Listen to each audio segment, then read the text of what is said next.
आतंकी आज ढेर हुए हैं। इसके अलावा 10 को कल मारा गया है और मणिपुर और अलग अलग जगह पर। क्या कहेंगे इस पूरे विषय पर? लगातार जो है और एक्शन मोड जो है वो जारी है। देश के वज़ीर-ए-आज़म नरेंद्र मोदी जी की रहनुमाई में देश बहुत एक उभरती ताकत बन रहा है। उसके साथ साथ देश के अंदरूनी हालात में देश के वज़ीर दाखिला जनाब अमित शाह जी और पूरा मिला के जीरो टॉलरेंस है टेररिज्म की तरफ। वो नक्सलाइट का हो, वो नॉर्थ ईस्ट का हो, वो कश्मीर का हो, हम कोई अपीज और टीज नहीं करते। हमारे लिए नागरिक माननीय है, जो देश के नागरिक हैं, हम आखिरी गरीब आदमी तक उसका हिस्सा पहुंचाते हैं, ट्रांसपेरेंसी से, अकाउंटेबिलिटी से और मॉडर्न तरीके से। लेकिन इसके साथ साथ देश की तरफ कोई देखे, वो अंदर हो या बाहर हो, हमारी फोर्सेस जो हैं उनको खुली छूट है। और न्यूट्रलाइजेशन टाइम आपने देखा होगा, और नक्सलाइट का और कश्मीर में और नॉर्थ ईस्ट में आपने देखा होगा कि किस तरह अमन आगे बढ़ रहा है। राजनाथ सिंह जी आज जम्मू कश्मीर दौरे पर हैं, श्रीनगर में पहुंचे हैं और ट्रुप से मुलाकात करेंगे। इसके अलावा तमाम चीजें हैं उसका भी जायजा लेंगे। क्या है इस विषय? बिल्कुल, जो हमारी सेनाओं ने करा है और वो काबिल सताइश है। और हमारे जो राजनाथ जी हैं, वजीर डिफेंस के वजीर हैं और बड़े हमारी पार्टी के बड़े कादावर नेता हैं, और इस ऑपरेशन संदूर के बाद उनका दौरा है और वो पूरा जायजा लेंगे और रिव्यू करेंगे और जो भी इंफ्रास्ट्रक्चर में कहीं कुछ होगा उसके लिए हदायत देंगे।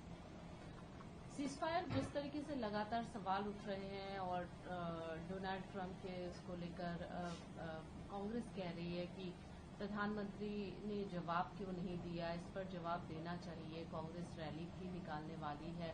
इस तरीके की जो प्रक्रिया चल रही है, उसके अलावा प्रधानमंत्री एक मीटिंग भी होल्ड करेंगे। ये कहा जा रहा है कि एनडीए शासित जो राज्य हैं उसके सीएम, डिप्टी सीएम आएंगे। तो उनका ये कहना है कि हमारे जो राज्य के सीएम है, चाहे वो कर्नाटका है या फिर पश्चिम बंगाल है, उनको क्यों नहीं बुलाया जाएगा, उनको क्यों नहीं ब्रीफ किया जाएगा। तो अभी भी ब्रीफ की लगातार मांग कर रहे हैं। इसके पहले भी वो ऑल पार्टी मीटिंग बुलाने की भी मांग करते रहे हैं। कैसे देखते हैं इस पूरे कांग्रेस की डिमांड को? कांग्रेस जो इस तरह की मांग कर रहा है, अपोजिशन पार्टी है, जमहूरियत है, वो अपनी लोकल कंजप्शन के लिए कहती रहती है। जहां तक सीज फायर का ताल्लुक है, सीज फायर ही थी पहले। उड़ी और पुलवामा साने के बाद पाकिस्तान के अंदर जाके सर्जिकल स्ट्राइक हुआ। उसके बाद शांत था बॉर्डर, सीज फायर था। उसके बाद एक बहुत ये दुखदायक घटना हुई पहलगाम की। उसके बाद ऑपरेशन संदूर के तहत जो जिन्होंने ये करा था, आपको याद होगा प्राइम मिनिस्टर साहब का बिहार का उसमें अपनी तकरीर में कि जिस इंस्टीट्यूशन से ये सोच चलती है उसको हम डिसमेंटल करेंगे और उनके नो ठिकाने निस्तो नबूद करे, खंडर बनाए, और उसमें जो खुनख्वार टेररिस्ट थे उनको भी ढेर करा। और ये इतना ही था। उसके बाद पाकिस्तान ने प्रवोक करने की कोशिश करी, उसको भी डीप गहरा जवाब दिया है। उम्मीद है कि वो तब थोड़ा सोच के ही हरकत करें।